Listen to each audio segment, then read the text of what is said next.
ঠিকাদারের থেকে 60,000 টাকা দাবি, তোলা না পেয়ে মারধর। এর জেরে বন্ধ হয়ে গিয়েছে সরকারি প্রকল্পের কাজ। আরামবাগে তৃণমূলের পঞ্চায়েত সদস্যের বিরুদ্ধে দাদাগিরির অভিযোগ, তিনি অবশ্য মানতে নারাজ।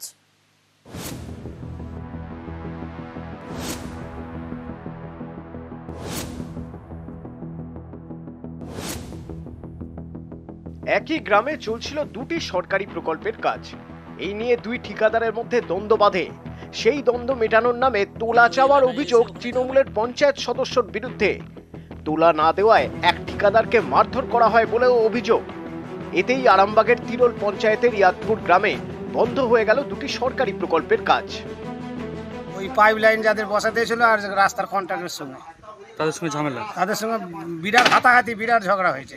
এই ঝামেলাতে কি দুটো কাজই বন্ধ হয়ে গেছে? হ্যাঁ, দুটো কাজই বন্ধ হয়ে গেছে। এবার বন্ধ হয়ে গেলে তো আমাদেরও তো অসুবিধা হবে। আরামবাগের ইয়াদপুর গ্রামে কয়েক মাস আগে পানীয় জলের লাইন বসানোর কাজ শুরু হয়। পরে ওই গ্রামেই শুরু হয় পথশ্রী প্রকল্পের কাজ। দুই প্রকল্পের কাজ ঘিরে শুরু হয় দুই ঠিকাদারের মধ্যে দ্বন্দ্ব। পথশ্রী প্রকল্পের ঠিকাদার দাবি করেন তাদের কাজ চলাকালীন রাস্তা খুঁড়ে কাজে ক্ষতি করছেন পিএইচই দপ্তরের ঠিকাদার।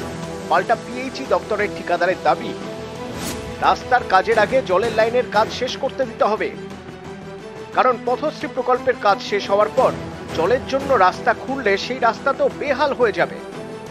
এই দ্বন্দ্বের মধ্যেই দাদাগিরির অভিযোগ উঠেছে শাসক দলের নেতা তথা স্থানীয় পঞ্চায়েত সদস্যের বিরুদ্ধে। পথশ্রী প্রকল্পের কাজের বরাত পান ঠিকাদার ফরিদুল খান। তার দাবি দ্বন্দ্ব মেটানোর নামে প্রথমে 60,000 টাকা চান স্থানীয় পঞ্চায়েতের তৃণমূল সদস্য শেখ ইমরান। টাকা না দেওয়ায় তাকে বেধড়ক পেটানো হয় বলে অভিযোগ। এ নিয়ে থানা সহ প্রশাসনের একাধিক জায়গায় অভিযোগ জানিয়েছেন পথশ্রী প্রকল্পের ঠিকাদার।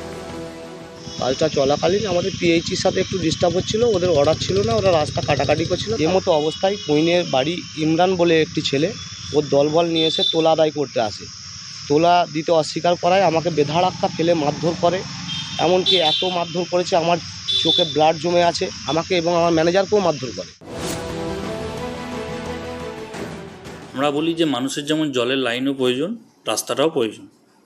তো উনি কাজ করতে দেবেন না এরকম একটা ওনাদিকে বলেছেন, ওনারা যেটা অভিযোগ করছেন পিএইচির লোকেরা। জাস্ট এটুকুনি কথাবার্তা হয়েছেন। আর ওনার সাথে একজন সিপিএমের লিডার মুজাফর হোসেন, উনি ওই এলাকায় এসে ওখানে ঝামেলা করেছে পিএইচির ছেলেদিকে। সেটা নিয়ে এটা রাজনীতির রং লাগাবার চেষ্টা করছে বা আমাদেরকে বদনাম করার চেষ্টা করছে, অন্য কিছু বিষয় নয়। আরামবাগ থেকে বাপন সাঁতরা, নিউজ 18 বাংলা।